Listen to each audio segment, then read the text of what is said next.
In this video, we will learn how to delete objects and reset island in Fortnite Creative. So in order to delete objects in a creative Fortnite, firstly you'll need to get into a creative game and set up a couple of structures like this.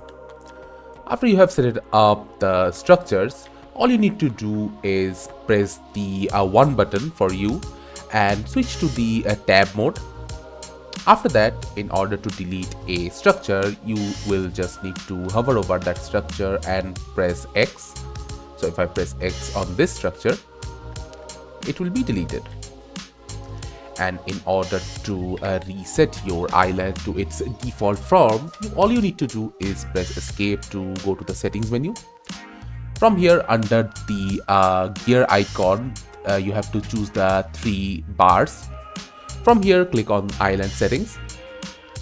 After that, you will find an option called Reset Island to Original State in the Overview section. All you need to do is just left click on it and click on Confirm.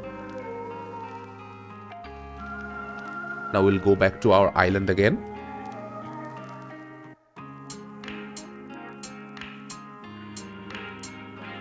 And as you can see, our island has been resetted to its original state. So this is how you can easily delete an object and reset your island in Fortnite Creative. Thank you for watching. Subscribe to our Topical Talks channel for more videos.